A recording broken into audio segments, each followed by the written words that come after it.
What's going on? What's going on, everyone? Welcome to another Conversations with Kev. So excited to be back with you all.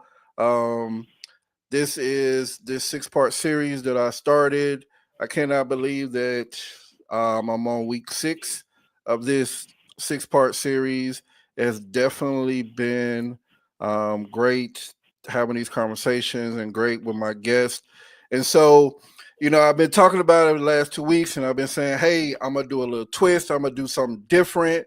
I've had nothing but men on this series, and I said, you know what? I want to get a woman's perspective. I want women who been married, got kids, got male sons. Like, I want to get their perspective. And I have three gorgeous ladies, three phenomenal ladies that have been on my show in the past before. So I'm excited to have them on this show. And so I'll have them introduce themselves, but I want to introduce all three of them, just say their names, and then they'll go in more detail. But I got to start off with um, she's a second mom to me. After my mom Oh, passed, she's definitely been a second mom to me. She'll get me emotional already on this show. But I call her Mama Joyce. I call her moms. But her name is Joyce White. So thank you for being here, moms. I appreciate you for everything you do. So I'm definitely looking forward to what you're going to say. To I got two sisters on here. To Kim, thank you for being on here. Appreciate you, and our long friendship. And to my sister Serena, the lady that defines peace, and everything. And I appreciate you for being on here. So we are going to get into this discussion, but I would love for you all to just introduce yourselves. So Kim, go ahead, and then Serena, and then moms, you can go last. Go ahead. All right. Well, I am Kimberly Young or Kimmy Thomas. Um, Previously married, 22 to 24 years. Divorced about six and a half. Mother of two young adults and one awesome grandson. I am a certified life coach all day. Also, I am an accounts payable supervisor and a prayer warrior. That sums it up for me. good evening. Good evening. I am Serena Matthews. I am first and foremost a child of God, and I lead with that because I'm going to follow that up with I am a breast cancer survivor and thriver. And ever since, Yes. thank you. And ever since my journey that is ever evolving. I find myself during that time period, and everything that I do now is centered around peace.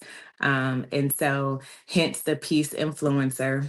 I am a huge mental health advocate. I am the founder of I Create Peace Foundation, where we are all about helping the youth and families heal through creative expression and mental wellness events such as the peace rally. And so I am so honored that you asked me to be a guest on your show today to talk about this topic. Thank you so much for having me.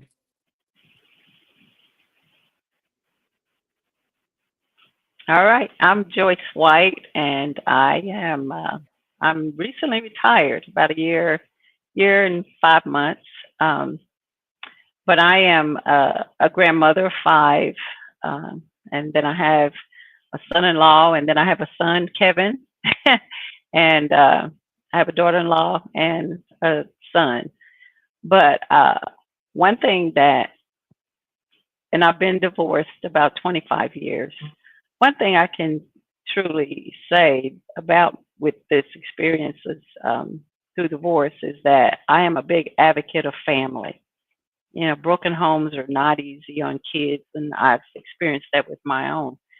And so I'm really strict about with my son-in-law and my daughter-in-law and my son and daughter, that you all make this thing work no matter what the challenges are, because those kids are affected. So I just thank you, Kevin, for inviting me to speak on mental health and the challenges that men face. And thanks a lot.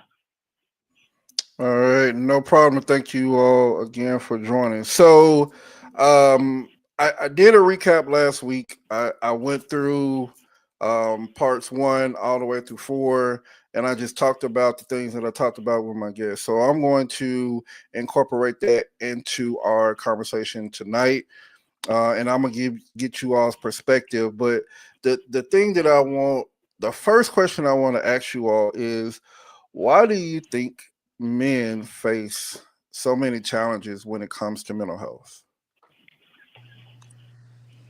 I would say the traditional mindset or the stigma that they have over men and their masculinity. Men don't cry, don't show emotion. You have to be strong. You're the head, and it puts the pressure on men to hold back their emotions, not express themselves, more so be vulnerable. They're taught how not to be vulnerable, and it's challenging. I mean, even as women, we sometimes struggle with expressing ourselves or dealing with our emotions. So just think of the weight that's on the man's shoulder to be the head of the house, to carry the job, and then hold all of that in after facing the world and then coming home and dealing with things in the home. It's just that stigma that's been placed on their life, and it's they need that outlet. They need the resources to be able to speak out, speak up, and not be judged on being vulnerable. I think that's a lot of it with men. Yeah. Yeah, and I want to piggyback off of that. I feel that when boys are young, they're taught to be strong. You know, they're taught to boys don't cry. You know, suck it up. Uh, and so that's ingrained in them to be strong and not to cry, not to show their emotions. And so when they become an adult, they're that was embedded into them. And so, and then women, on the other hand, if you have a man that is sensitive and might cry, then you see him as weak. So they have a lot to deal with being a man. You know, should I show my emotions and be vulnerable, or do I act strong and tear up the family structure because I got to put on this facade that I have all this strength when I really don't, when I really want to share how I'm feeling but can't. Yeah. That's exactly what I was gonna say. Mama Joyce is that they're taught at a young age, and then Hmm. um, seeking help is a sign of weakness. You know that they don't Right. have it all together, and you know they're breaking down, they're dealing with issues, but um in reality it's a sense of strength because you're recognizing and you're noticing that you do need help, and getting help is Hmm. okay. You know, and that's just, we just have to change the narrative. I'm glad that, you know, we're having a conversation more, that it is not something that we are even afraid to talk about anymore. So I think we are moving in the right direction. But to answer your question, I do think that is why it starts at a young age and they see it as a sign of weakness to seek help. All right. Thank you all for that. So I want to go a little bit deeper because what I want to talk about now is how has mental health of the male perspective, as far as the males in each of you all's lives, how has that affected you, whether it's good or positive, but how has it affected you, um, and even your kids? How has that affected when we speak on mental health?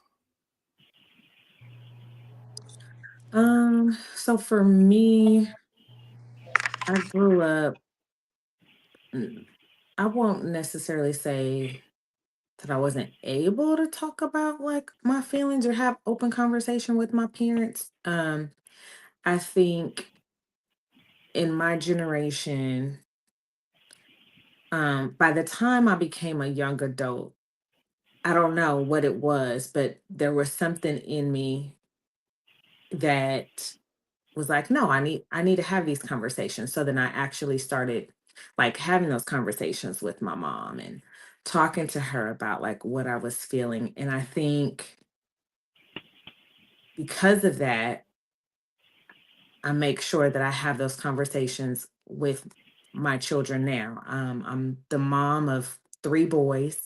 Um, one is becoming a young man, but um, it's I feel like it's my responsibility. Like it is as our as their parents, it's our responsibility to ensure that one, they recognize when they're feeling like sad. And then two, when you are feeling that way, it's okay to say I'm sad, or it's okay to say I don't feel my best, or it's okay to say I'm not okay. Um, and so I try hard to have those conversations with them and to also give them the safe space to do it. I think that's another big part of it. Sometimes, and even for women, um, we don't say anything because we don't feel safe enough to say something. Hmm. And so I try to create that safe space for them.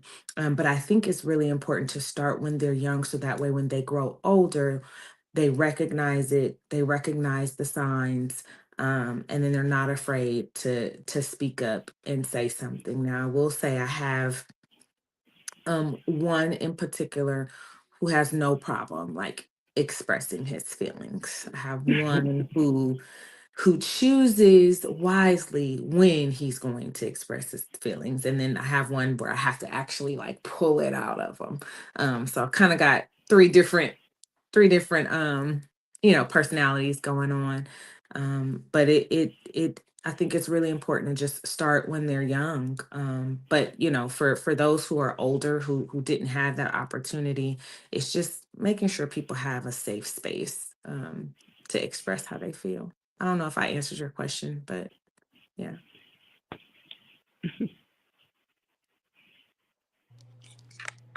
I piggyback on what you're saying, that safe space. I vowed that I would create that safe space for my children. One, because my son is the oldest, and I know what it was like to grow up in a household where I couldn't express myself. And I knew what it did for me, um, mentally and emotionally. And I didn't want that for my children. And even being married, I realized after the divorce, that's what my ex husband, struggled with, being able to express himself because of the background that he had, because he didn't feel safe, and he felt weak if he showed that vulnerability. And I wanted to, again, make sure that my son didn't come up like that, um, because he's a great, he expresses himself greatly, sometimes maybe too much, but that's because that's how safe he is. But he's I'm proud of that because he's outspoken. Not only that, he makes sure that I'm aware that I taught him how to be in a safe space, so that now he's out creating these safe spaces for his friends. And his friends will come over, and I could hear them in his room having these types of conversations so that they can go home, have conversations with their parents in a way that their parents will be receptive. Because again, coming from our generation, is either you do what you're told, and that's it. It's Yeah. don't say anything, you deal with it. So you had to suck it up. But Yeah. just looking at this generation, this day and time, this, all that's going on, suicide is real. Hmm. And with dealing with mental health, suicide, depression, all of these things, these are curable things if you, again, utilize the right resources, talk to people that's going to help you and guide you. And for the best part of it is when you can get around a group of people that can cover you in prayer. Prayer will fix it for you. Grandmama said that a long time, a lot of times, Right. and it definitely will fix it for you. But you have to put yourself in a position to where you're ready, able, and willing to heal. Most people aren't. They say misery love Mm-mm. company. So a lot of people A lot of men and women do sit in that space because that gets them the attention that they never had. So that's my take. I'll turn it Well, over. I'm gonna piggyback off of that. I grew up in a 2 parent home, and my parents were married 59 years. Um, and so I never saw the bad. We never saw them argue. We only saw the good, and I know now. I know there were bad times, but we just never saw it. So when I got married here, I'm thinking, here the perfect, happy marriage, and I married someone that came from a broken home. And so you put those two together, that's something that's not going to work right. And now when I look back on it, he didn't have that same structure that I had. He came from a broken home. And so therefore, he had some challenges with being committing, being the breadwinner and taking care of the family and being responsible because he didn't see that. And so with my children, because they came from a broken home too. It was, and when I raised them, I I think I kind of took what you said about being from the old school. You do what I say and don't ask no questions, and what I say, and without any explanation. And so I just thank God they turned out as good as they are. But with their children, they let their children express their self, and which is good because you have all these emotions, and if you restrict them from saying anything, then it's all bottled up. And so I just thank God that my grandchildren are now they can express themselves. Some things they say is thinking, oh my God, TMI, that's too much information. But it's just when you come from a family that you don't see any bad, and not that you're supposed to show your kids the good, the bad, the ugly part of it, but you have to be realistic and open and tell them, because my mother didn't tell me anything about marriage. She didn't say this is going to happen. You're going to have challenges. They didn't talk like that. And so it was just this fairy tale that I was looking for, and that just didn't exist. And so it had a lot of heartbreak and mental challenges, and for both of us. And so I just think if you want to combat some of that, you have to be open. You have to express how you're feeling, and let that person also express how they're feeling, no matter if it hurts or not, because they have to get it out. All So right. that's my Hey, take on it. I appreciate that. All right. So, want to discuss, all of you all have sons. And my question to you all is, what do you think um, is the hardest thing for them, or what has been the hardest thing for them growing up, that probably could could have affected them, has affected them when it comes to mental health? And I'll give you an example. Being able, you know, my brother and I, we grew up. Both our parents was in the home, but when we were, I think I was in the second grade, is when my mom and my dad divorced. But the thing is, my mom trying to raise two boys on her own, um, it got to her. Um, and moms, you know this better than anybody because we've had these discussions. But what do you think has affected or could affect your sons when it comes to mental health? Because I mean that you know divorce is a hard thing, and you know when you have this. Well, I'll just say for myself, I had this picture in my mind that my parents were going to be together forever. I had this picture in my mind that, the stuff that you see on TV is not reality.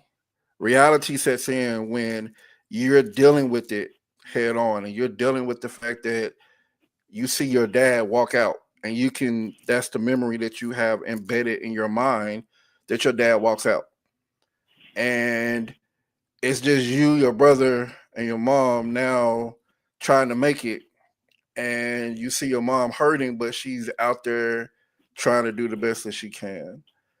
That can mess with not only her, but how does it affect the child, and how do you deal with that raising a young man, and that aspect. And then I'm gonna go a little bit deeper, and y'all can talk about both of these. Being able to raise a young man and keep him grounded, especially nowadays with the fact of everything that you look at on TV. Somebody is out there making money. They're doing all this stuff, but keeping them grounded within God, keeping them grounded and understanding, going out there and actually being a man and understanding what that looks like and what that means. What have you all done, or how do you all continue to press that for your own sons? So I know that was a long two-part question, but if y'all can answer one of the two or both, Oh, but I'll let you all speak. okay. I'm going to start. Wow. First of all, in a broken home, when you have divorce, as a woman, first of all, you have to get yourself right mentally. You have to, if your mind and your emotions are out of control, and it does hurt. It takes time, years sometimes. But when you have children, you have to let some of that go in order to take care of them. And it's hard sometimes. And Kevin, yes, I knew your mom, and your mom was such a great woman.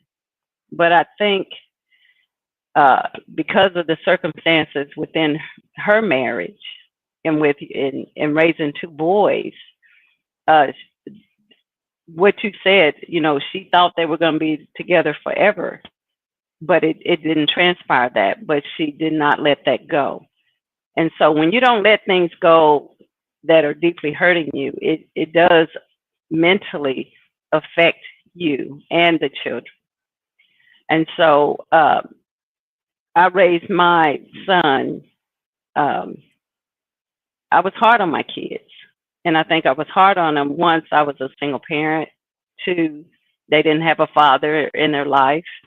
Um, and three, some of that was anger because of the circumstances, having to play mom and dad and work jobs that mostly were for men in order to feed them. And so you have to go to counseling to let some of that go. You have to depend on God for prayer. You have to pray all the time. I did, to let that hurt and that anger go, because if not, it would have affected the kids. And I still see some of the things in my children. My son, um, he is a devoted father, sometimes to his detriment.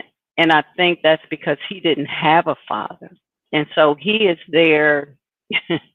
He is there, even to the detriment of sometimes his employment. There was a time where he would not take a job if he could not be off on the weekend. Um, and I'm stressing out, boy, you got to go find a job. You need to go get a job. And he always got a job. But if it didn't go along with those kids' schedule, he quit it. And then he'd go find another one. Uh, and here I'm stressed out. I said, boy, you need to find a job. But it, it's just like he's overboard into the other spectrum where he's going to be there. He's there no matter what for his kids. And I think some of that is because he came from a broken home. So I think if you don't heal, you got to have God in your life in order to get through a broken home, because you can't do it without it. So that's my take. I'll chime on in on that. So My children did come from a broken home. I will say that, and I think that's why I press so hard for it to be a safe space for them. Um, my daughter took it harder than my son. At least that's what was shown. My son didn't show it again. That even though I created that safe space for him, I still think that he held back a lot. And well, he did for a full year.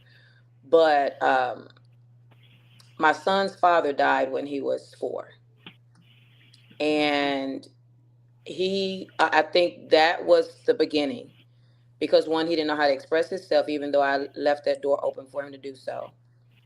Once I got married,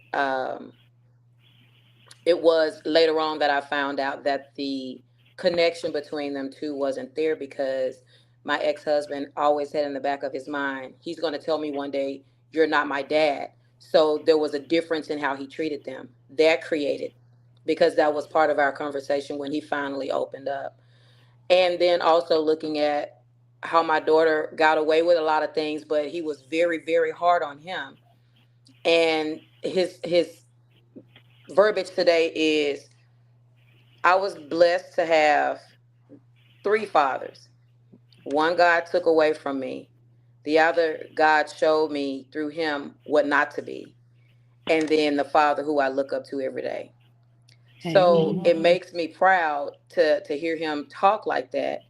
And then also with me dealing with the, like you said, Mama Joyce, the divorce. That's, it's challenging. It's very challenging to deal with as a single mother, working overtime nonstop, but still trying to maintain your emotions, going into that closet praying and screaming and clothes and pillows plenty of times, you know. But definitely, it taught me how to fast. It taught me how to pray and have a sincere heart when I pray and talk to God. And it's poured out onto my children. And I'm grateful because my son, again, he's a leader in his group. You know, he has no problem with crying. He has no problem with laying on my, you know, mom, I can't go to anybody else. You my rock, you know, and I thank you for that. I appreciate that. And that's what he's seeking in a wife now. I need her to be my rock because, mom, I know God gonna take you away from me. So you prepared me for that. So this is what I'm seeking now.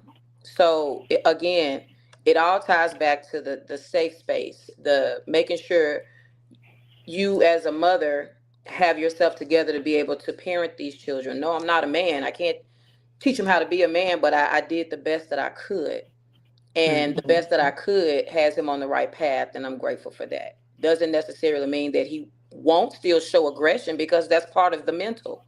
You know, you still you chime back on being vulnerable and it comes out as aggression when you talk. I still have to talk to him about those things because sometimes he don't know how to truly express himself. It comes out aggressive, but that's not intentional.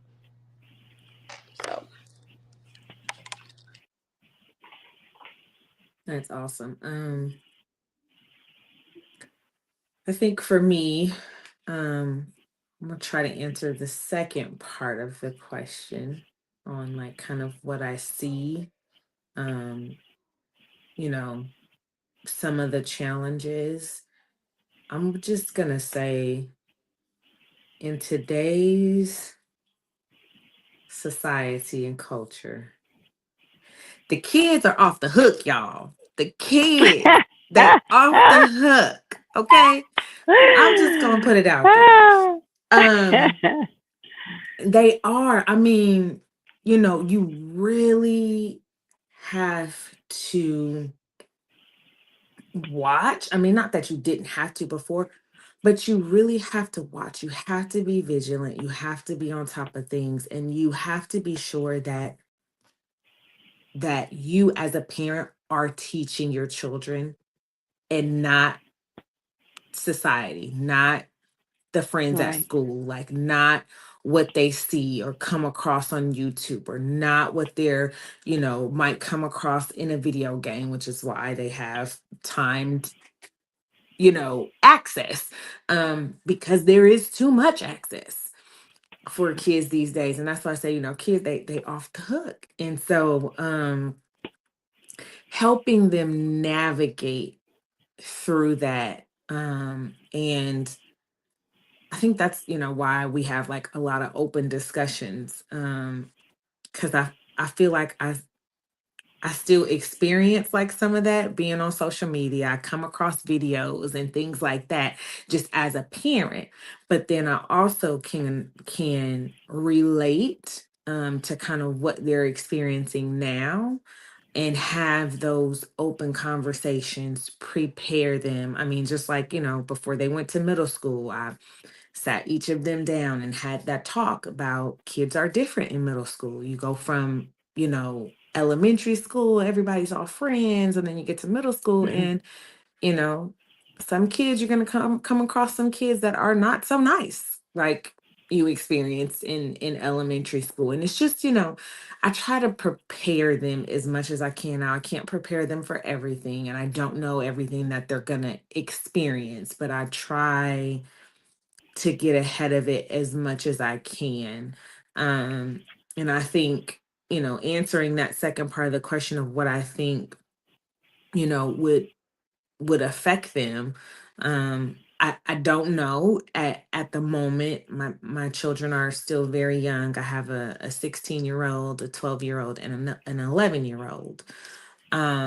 But they still go through things, and that's one of the reasons why I create peace is because children do have their own set of challenges and issues, right? It just looks different for them. Like, as adults, we complain about bills and going to work and, all of that, but they deal with things on a different level, but they're going to school every day. We don't know, what they're facing, what kid is talking about them, what kid is bothering them, what teacher is ignoring them. Like kids go through those types of things. And so, um, I try to talk to them to find out kind of like what's going on, what's happening with them on their day to day.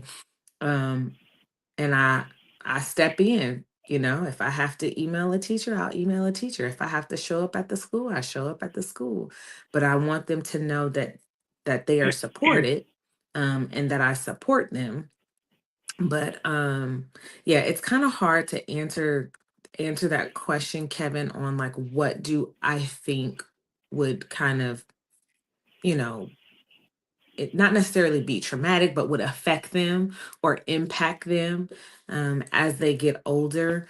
I just, at the moment, right now, I try to have those open conversations. I try to prep and prepare them for what's getting ready to happen. My 16-year-old was going to a new school, and it was very last minute on him, like, going to a new school. And so just kind of preparing him and prepping him for that. But in that decision, and this is kind of where I feel like I create the safe space for them to talk. Um, but just after a few days, out of his own mouth, he said, "Man, the kids at the new school, they're so nice. Everybody talks to each other. I'm so used to drama every day." So which is another reason as a parents, if you're listening and you have children in school and they are asking for some sort of support or they're asking for something to change, I will tell you, my son begged to be out of his previous school for 2 years. It took me 2 years to realize there is something happening. Something is really wrong. And as a parent, I had to come to that realization that it's not that he just doesn't want to go to school. Something is wrong there. Something is happening. And so made the decision to move him to a different school. But fast forward to the point that I was trying to make is his previous school, he couldn't focus. The teachers weren't controlling the classrooms. So he couldn't focus. But the fact that he realized in just a few days the differences in the environments from the two different schools, one, it made me feel really good. Two, it made me feel bad that it took that long. But the fact that he realized it and he was able to just communicate and talk about it and articulate, like, hey, this is what I noticed, was amazing, and it was great, and he's been doing like great ever since. But yeah, I don't know where I was going with that, but the parents, please, listen to your kids. I think what I was saying was they do have their own set of challenges. Um, when they're talking to you, they're begging for things, dig a little deeper, have some patience, check in with the schools, see what's going on. They may even need some extra assistance. They may need some extra accommodations. They might be, hating school because they need some additional help. But they don't know how to talk about it. They don't know how to explain it. They don't know what to do. So I'm saying to the parents, um, don't ignore them, wanting a change or asking for a change, and don't look at it just as, oh, you don't want to go to school. Oh, you want to be homeschooled because you don't want to go to school. There might be something else a little deeper or something else there. That was my point. So, yeah. Kevin, I want to piggyback and say something really quick, just as Go ahead. to sum up what I think all of us are saying to answer your question, that part two, life be lifing. Hmm. That's what we say Oh now. yeah, yeah. And that's the going slogan now. And when you look at life for us, then our peer pressure was nothing like the peer pressure that these children have now. And I think the statement life be life and really pertains to the generation and their mental health because of so much peer pressure that they are faced with today's society. Hmm. Mm, I get that. Thank you all for sharing. Thank you all for your own thoughts on that two-part question. I want to go a little bit deeper. I keep saying a little bit deeper because I am. So Yeah. this next topic is something that I think as men we do all the time, but we isolate ourselves. And when we isolate ourselves, we because it's because again, as a man, we're taught not to talk about our feelings. So we get in this position of I'm not going to talk to anybody, but that affects us. That affects our families. That affects the people that love us. They're trying to get inside to understand, hey, what's going on with you? Let's have a conversation. But we don't want to have that conversation. We want to be left alone. We want to do our own thing and then we'll come back. So how does isolation play a part when it comes to men's mental health, and how or has it played a part in you all's lives with your ex husbands, your sons, your husband? Like, how has that played a part in your life, if it has? I can jump in on that one because I know that area all too well. So, the old me, I'll start by saying that the old me, I didn't handle it well.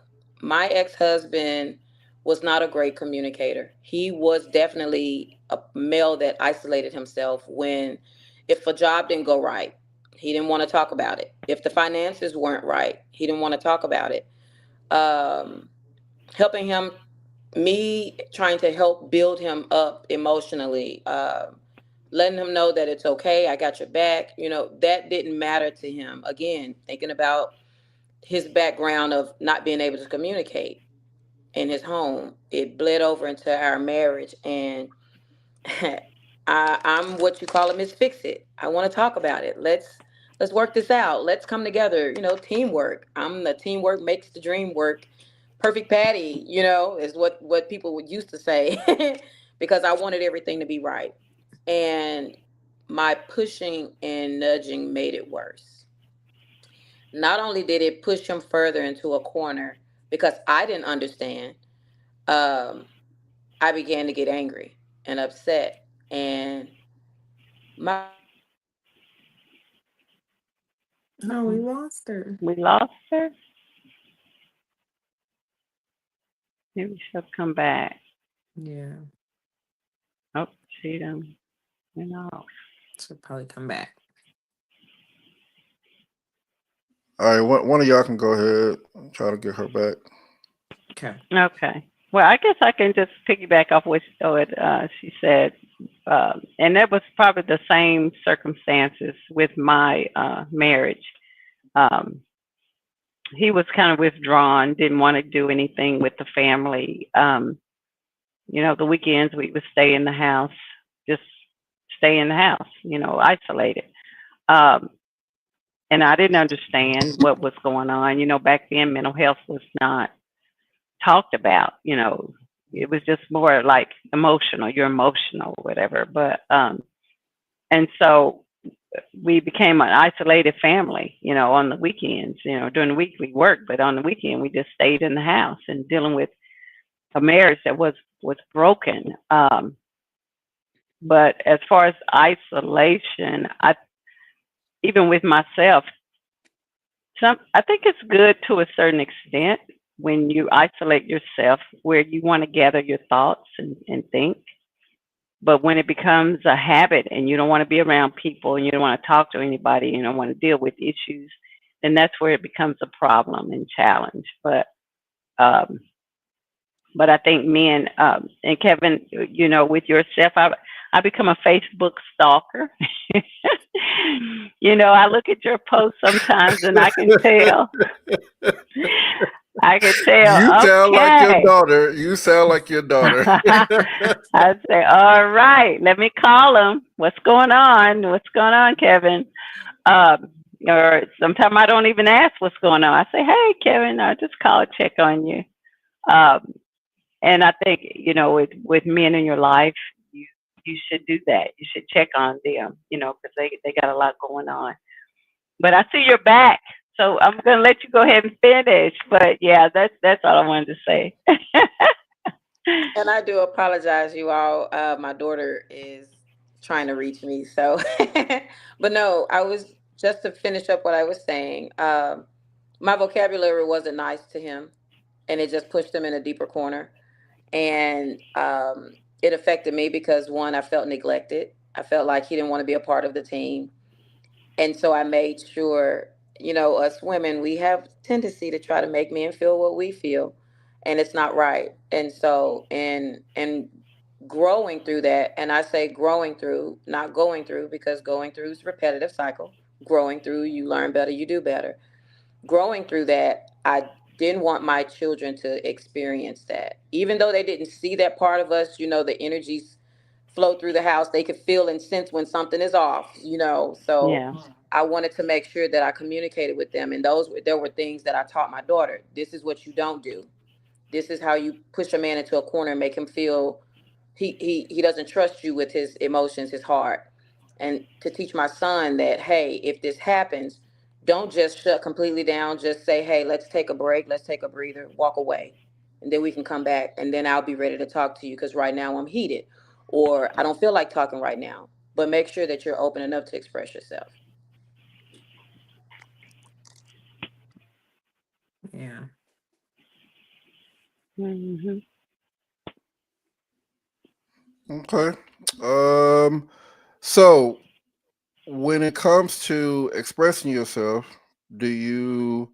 I'll ask this question to you all. Do you think that um your let me use because I know you all have sons. Is it easy for your? I know Serena, you kind of talked about it, but is it easier for your sons to express themselves um, to you about everything, about some things, and I know you all mentioned, having that space for them to do that. Mhm. Um, but do you think that that it's easy for them or is it hard for them? And why do you think that it's easy or hard for them? And how can you continue to bridge that gap of helping them understand? Because I'll say this, that was probably one of the hardest things for me when it came to me and my mom. I didn't express myself because I was a daddy's boy growing up. I wanted my dad in my life, and I didn't want to accept anything else. I didn't want to accept the fact that he wasn't going to come back. I didn't want to accept the fact that my mom and my dad was getting a divorce. I know my mom had a boyfriend for a while. I tried everything, and I admit this. I tried everything under the sun to break that up. And I I went through my own battles because I did everything to break that up because I in my mind my mom and my dad were supposed to be together. And so but I couldn't express that to my mom. I couldn't tell her because I didn't know what it meant to express emotions to someone. I didn't know how to express those emotions because in that era in that time we weren't taught how to express anything. We Mm-hmm. were more so suck it up and move on. Don't cry. You can't show emotions. You look weak. Going to school, if you cried or if you show any type of emotion, you'll get, in Memphis we say you'll somebody will check you, somebody will talk about you and all of this. And so the thing is, a lot of stuff that I went through as a child and trying to express that, I couldn't. I couldn't express that. I still remember, and I had this conversation with somebody some months ago. I said my first time, it took so long for me to be able to give a hug to my mom. I remember it because it was the hardest thing for me to do. Did I want to hug my mom? Did I want to show her? Yes, but something in me kept from doing it. And for so long, Mm-hmm. my mom questioned, did I even love her? I did, but I did not know how to express that myself. And I went through my own battles with that because I did not know what it meant to express that to someone. And that's what held me back as a man. So, one of the things is to be able to be open and honest, to be able to help someone else out because it is hard. It is hard to say, hey, I can express myself as a man, Mhm. especially to a woman, to open up because you don't, again, in their eyes, want to look weak. In their eyes, you don't want to look like you can't be the man of the household, or you can't be the strong person. And when my dad did leave, that hey, the oldest now takes the reins as the man of the household. Even though my brother and I are only 11 months apart, he took that reign, and he was the man who had to be there to hold down the fort. And just that understanding of, yeah, it was hard to be able to express myself for a long time, but I had to learn through so many other things and obstacles in my life to be able to get to that point. So I just want to, talk about that with you all and with your sons, and being able to express themselves however they express themselves, um, and go from there. Go ahead. Okay, with Yeah. with my with my son, growing up, like I said, I was a very strict parent, um, and during that time, I was like I said, I was raised, or not raised them. You do what I say, and my he one thing, my son, he always wanted to have the last word. If I tell him something, then he wanted to say something else, and that, we always had a battle about that.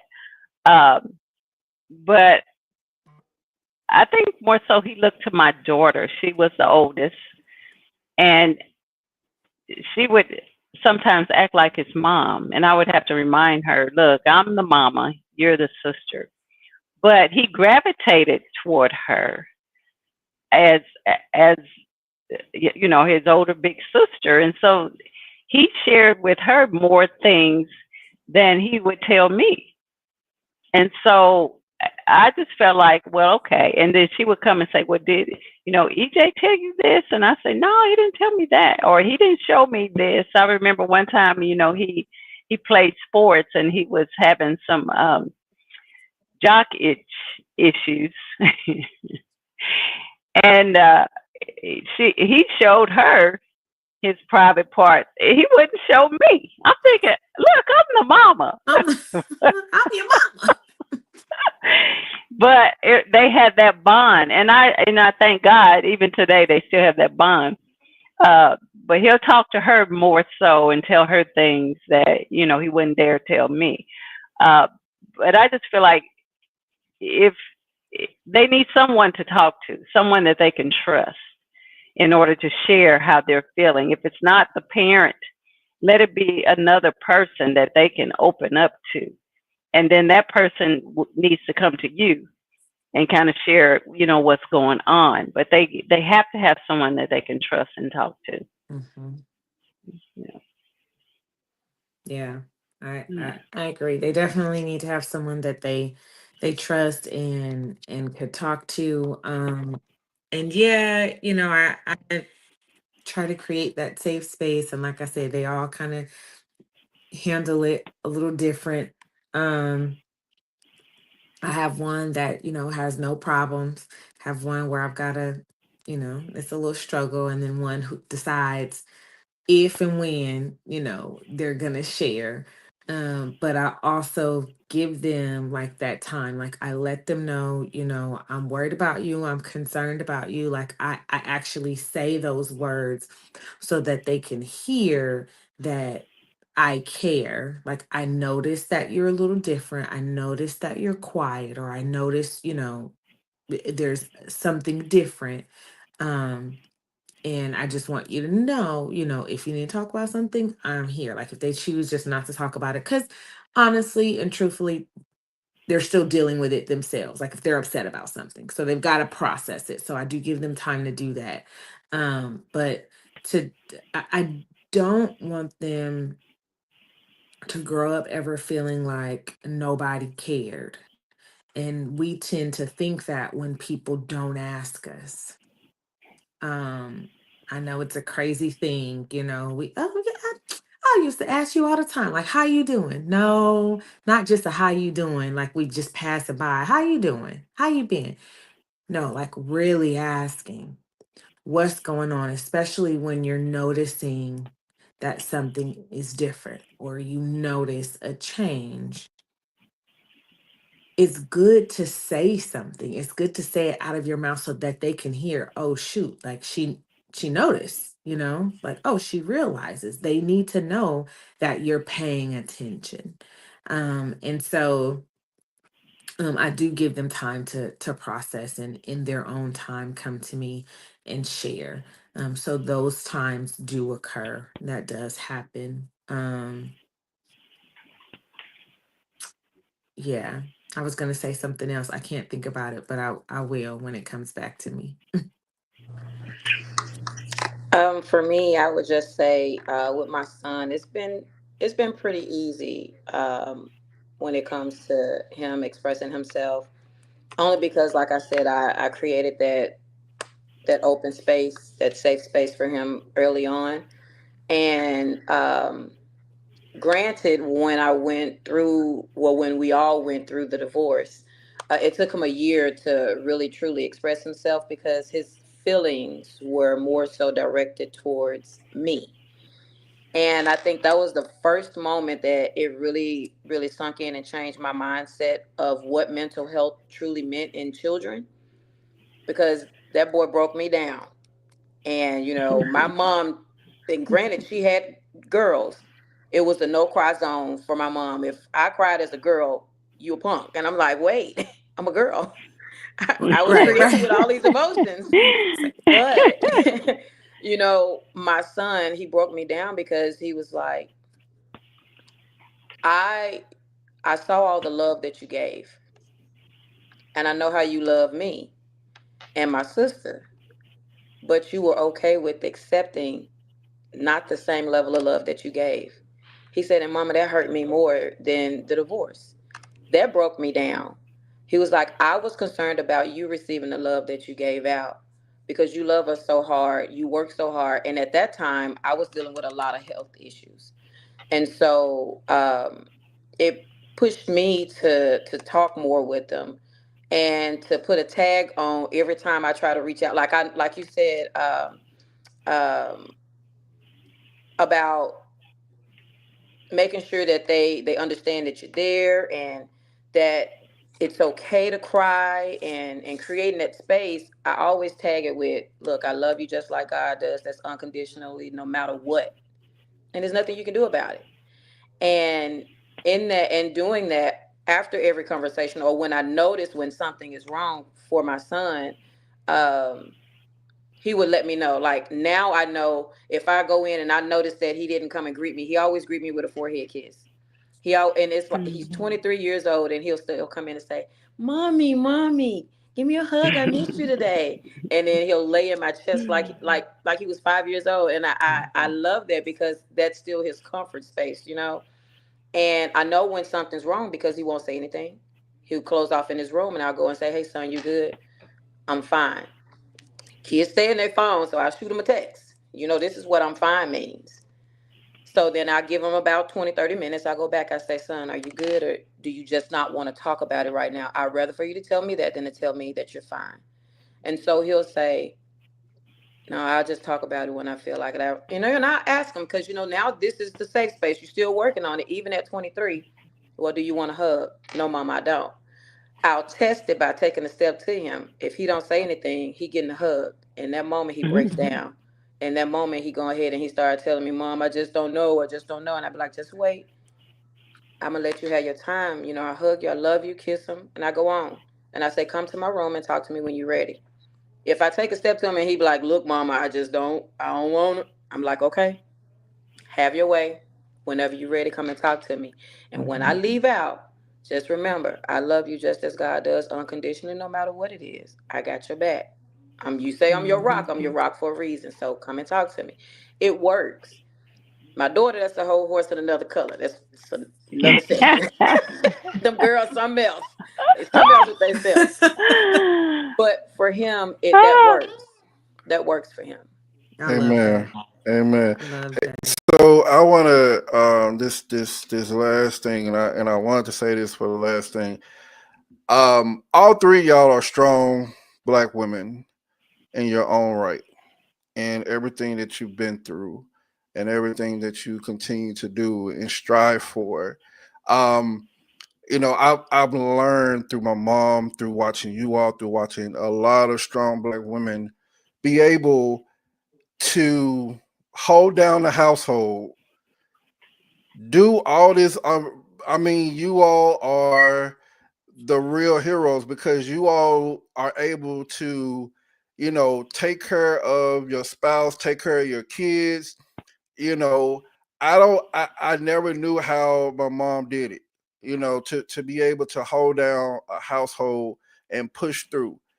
I'm not saying that you don't go in your quiet place and cry.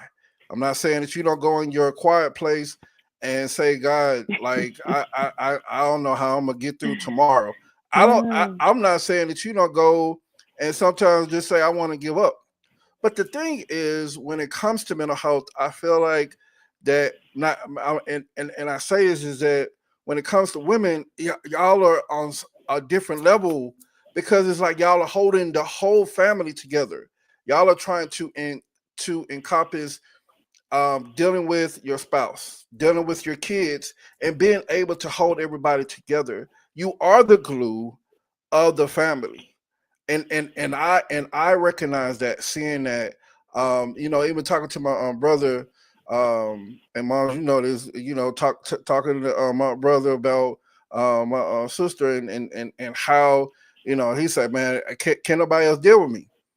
And understanding that dynamic of being in a relationship, and understanding that as the woman, you all face mental health challenges, but you all don't show them, like, well, you all continue to go on, you all continue to press, you all don't show a lot, because you all still have to make things happen. And for when we talk about the men and we talk about mental health, as far as men, we don't show them to you all sometimes.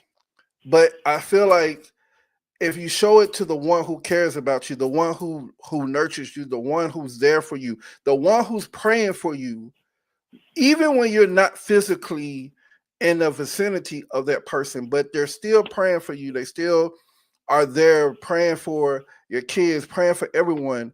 They're still, you all are still holding it down. How, how, how can it be Oh my to gosh. where you all continue to press? And how can men get to that point of understanding that no matter what, I got somebody that can be my rock.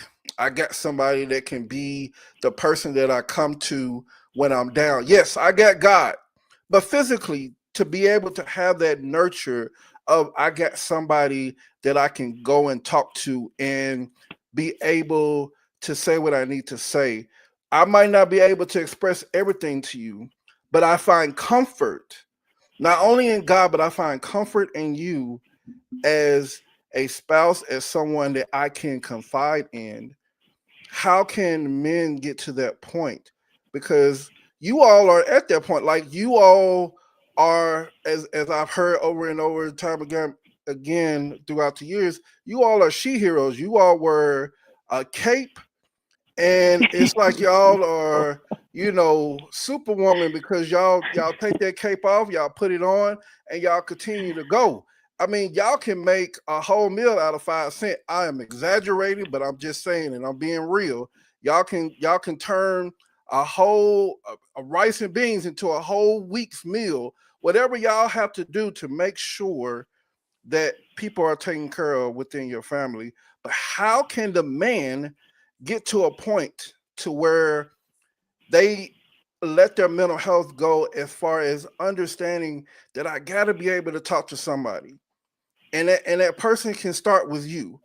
And even if you not married anymore, understanding how even your sons, even any man can get to a point to understand you got to be able to talk to somebody. I'll leave it with there. I'll let you all talk and have this conversation. But I wanted to end it with this because I think that it's important. But I wanted to give you all your flowers because I see it each and every day. Man, you all do a lot. You all do a lot. And so I just wanted to say that. All right, go ahead. Thank you, I'll thank you. get I'm off Boy, my gonna uh, soapbox. I'll being go. a woman is hard. Yes. Oh my goodness. I mean, women wear so many hats. Banker, cooker, lawn person, uh, nurturer, babysitter. I mean, it's just so many hats that a woman wears. And, sometimes I joke and I say, I have PTSD uh, because with all the life experiences that you have, if you don't settle those things in your past, and if you don't settle it's going to come back. Something will trigger it, and you'll express yourself where you have to say, Lord, please forgive me. You know, uh, but women have a lot of mental health challenges as well.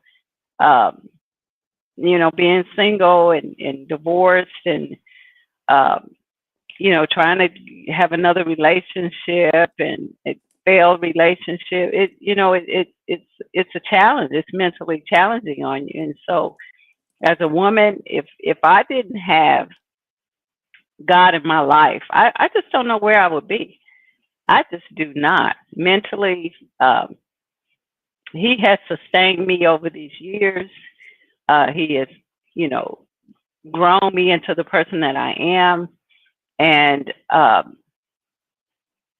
so the mental challenges, that you go through on a day to day. And now I'm 66 and retired, and I live by myself, but you still got to maintain this house. You still have to deal with the finances, and so it's still you go through another phase of your life with mental challenges, and so you have to have somebody to talk to, and you have to be grounded in the Lord, because I just feel like without Him, I just wouldn't have made it. I just couldn't. And so you have to have someone that you can share with, and that can also be a challenge because some people, uh, look at you like, oh, you're so strong, you do this. And you said that yourself. You're so strong. Y'all strong women. But, we might seem that way on the outside, but, we're dealing with issues too on the inside. And so, people look at me and say, oh, you're so strong. You do this, you do that. And sometimes I want to say, Lord, I need some help. I need somebody I can go to talk to and release all of this. Uh, and so we make assumptions when we see people that they're strong enough. They're really not. They're really not. They've been forced to be who they are, due to circumstances. But they still have a weakness, and sometimes we need to listen to that person um, and don't just go to them because they show that strength. And you know sometimes you wear that person out because you feel like they're so strong, and you go to them, but really they need a break. And sometimes I take a mental break, um, from family, from friends. Sometimes I go on a trip, um, just to get that mental clarity with me and God. And so he's my sustainer. He's my strength. That's nice. That's Hmm. nice. I'm gonna say first part of answering your question is sometimes there's a lot of us who feel like we don't have a choice. Sometimes we just, we show up because we feel like we don't have a choice. And on the other side of that, we love hard. And so, Hmm. we love our babies, we love our families, we love our home, our household. And so we show up in ways and we continue to show up in ways. Um, and it's not always because, oh my gosh, we're just, we just want to, and we're just like great people. But, on the other side of that is like, we don't have a choice. We don't have a choice sometimes. It's also because we prioritize our families, we prioritize our kids, we prioritize our spouses, and a lot of times before ourselves. And so when you're asking the question like how can men get to the point where, they're prioritizing their mental health. I look at it as, prioritizing your health, your overall health. You know, putting your mental health first, getting the help so you can heal and be that whole person for yourself, but also for your family. Because it's a trickle down effect. And so I think that's how men could get to kind of where we are, as women. We're all different. I don't think we'll ever 100% get there just because by design and by nature. But I think if one would focus on prioritizing their mental health and focus on prioritizing their health and the health of their relationships, um, then I think that will help. That's And all I have to say. I'm gonna piggyback it on what you said. It one first. Thank you, Kevin, for the flowers. I appreciate that because I tell you, sister don't look like what she done been through, and I wear my smile proudly. Thanks be to God. But I will say, piggybacking off of what you just said, it's a mental mindset change. One, women are emotional creatures.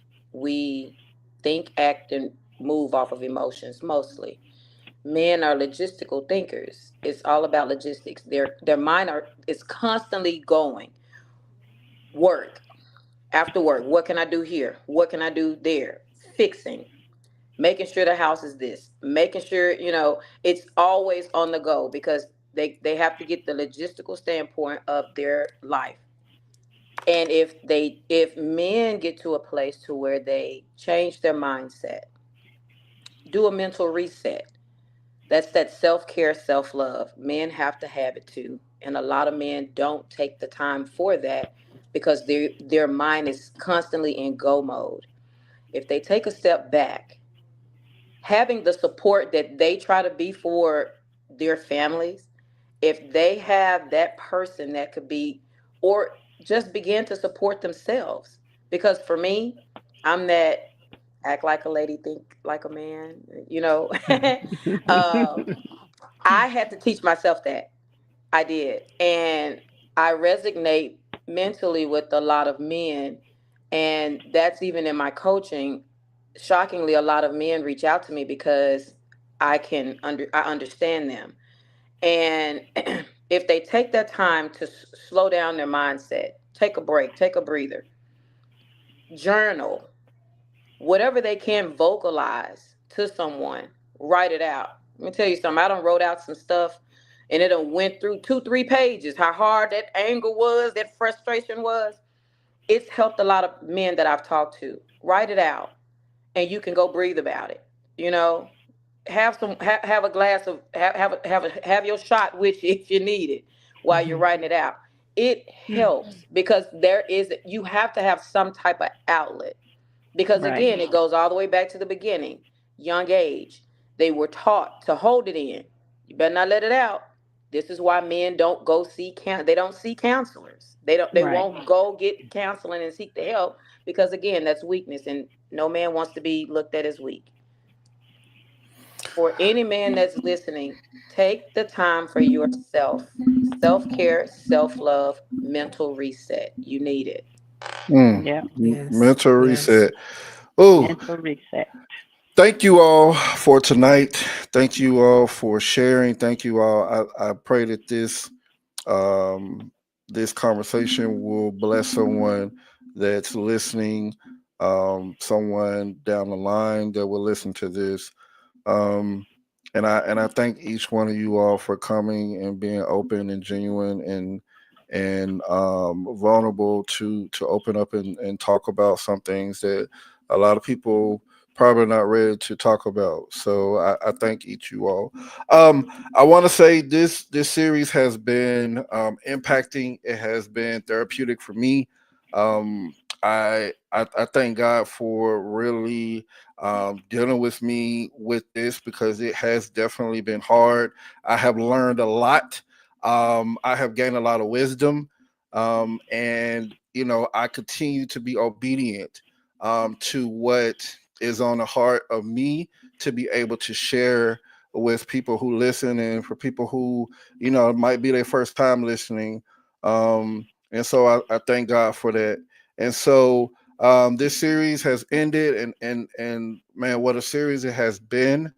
And I thank God again for just giving me that clarity that this is where I needed to discuss. And it just seems like when God says this is what you need to talk about, you start dealing with that thing, and there's so many things, obstacles that start to come to where Mhm. you start to question, is this what I'm supposed to be talking about? But note this: anyone is listening, don't ever let anything stop you from doing what you're trying to do, because the devil will try to stop you and try, because he already Yes, knows he what you're will. going to say is going to be impactful for people who need to hear it. He doesn't want you to hear it. So you have to make a way, and there's always a way, but you got to be open and you got to be able to push through no matter what the circumstances is. And I'm telling you, a lot of stuff happened over these 6 weeks. A lot of things, a lot of changes. Um, the expectation of some people being on a show to other people, and I know everybody got stuff going on, and it's no fault to anyone, but knowing that things happen, and the old me probably would have canceled some of the shows, but I said the show must go on because I can't stop what needs to be said by the people who are going to be on the show, because maybe those are the people that need to be on the show and not the other people, and I'll bring them on another time. So again, thank you all. Thank my previous guest, Dathan Johnson, my brother. my actual biological brother. I always have to say that because I know I got all these brothers, but my biological brother Carcine, my frat brothers AJ Jackson, Joe Mays, Kevin Jackson, Tyrell Patterson, Dayton Johnson. Thank you all for being on the previous shows. Thanks, Miss Serena. Thanks, Moms. Thanks, Kim. I appreciate you all. So I'm going to take a break from the show for 3 weeks. I got some stuff going on. I graduate college this Friday, so I'm so excited. So I'm going to take a break off, but I am coming back with a new series called "How to Move On from the Past." How to move? Oh How do you move Lord. on from the past? How do you move on from past hurt? How do you move on from past uh, relationships? How do you move on from and Miss Arena even actually talked about it, and I need to get with you because I want to have you on one of those shows. Is how do you move on when you've been diagnosed with something and God has brought you out?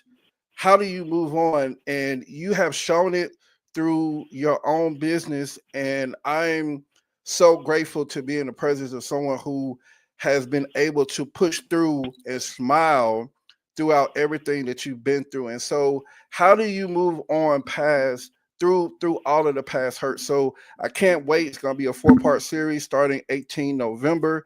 I can't wait to talk about it. I can't wait to really dig in because it's a lot of people that have been through struggles and hurts and pain in their life, but they have been able to move on past it and they have succeeded. Some haven't. But the thing is, how do you get past that? So I'm gonna have some guests on, and we're gonna talk about it and dig deeper and talk about it. So thank you all. Everyone be blessed. Have a good night. And until I see you in three all weeks, right. you all be blessed. You as Thank well. you. This Thank I'll you, see Kev. you conversations Thank with Kev. you. Friday. Thank you. Bye. Bye. Bye. Bye.